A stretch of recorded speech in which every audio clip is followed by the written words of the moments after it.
We have a new program at the Imaginative Education Research Group called the Imaginative Literacy Program, or ILP. I wondered, Kieran, if you could talk a little bit about what the Imaginative Literacy Program is about and specifically its foundations. There are three main foundations. One is the work of Lev Vygotsky, a Russian psychologist who died in the 1930s. And he has some interesting ideas about the way imaginations develop and the ways in which we make sense of our world by developing certain kinds of cognitive tools, and the ways in which we use those tools give us a much richer way of understanding the content that we're going to deal with. So that's the first one. The second comes from the study of oral cultures.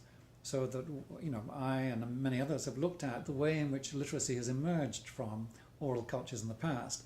And this gives us clues to how it emerges for children. That is, the ways in which children live in an oral culture initially, and then gradually they pick up literacy. So the trick is, what can we learn from oral cultures about how they learn literacy today? And there are a number of quite interesting things that I think are usually ignored in most teaching today. And the third foundation, I guess, is the work we've been doing here at the Imaginative Education Research Group. We've been studying children's imaginations, how they're engaged by the world, how you have to, how they develop, how they change, why different kinds of things catch their imagination at different times.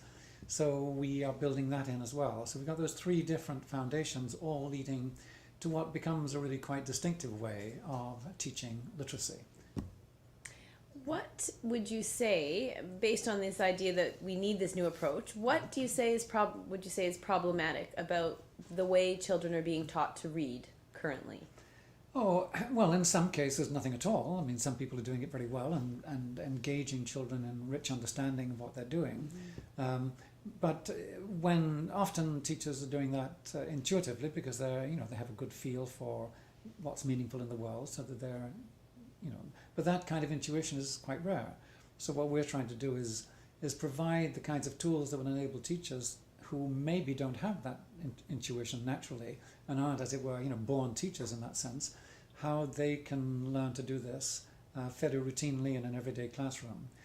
And of course, when I talk about these intuitively gifted teachers who have a sense of how to engage the children's imaginations, these are not the majority of teachers. Many teachers just, they go to teacher education programs, they learn something about how they can help children engage in literacy activities, and a lot of it is a little bit dull. And I think it's that dullness that's one of the problems.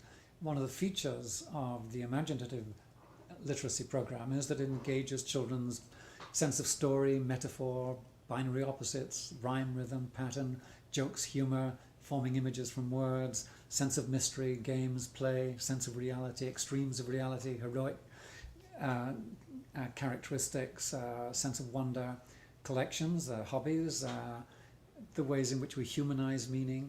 Now, I mean, all of these are kind of tools that we use, and many teachers use some of these. What we have been doing is trying to work out ways of systematically putting these together in a program that will fairly well guarantee that the children will learn to read in a way that is engaging to them. One of our teachers says it puts the fun back into this fundamental of education.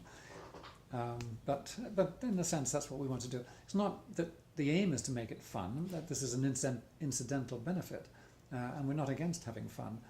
We are against boring children, and I'm afraid that's what happens in some literacy programs at least. And this is designed to be imaginatively and emotionally engaging, and that emotional part is important, that we tend to forget that these are emotionally charged things that human beings do, and if we treat it just as a shopping list or a routine, then we miss out on what the most important features of learning to be literate, what kinds of benefits they give us.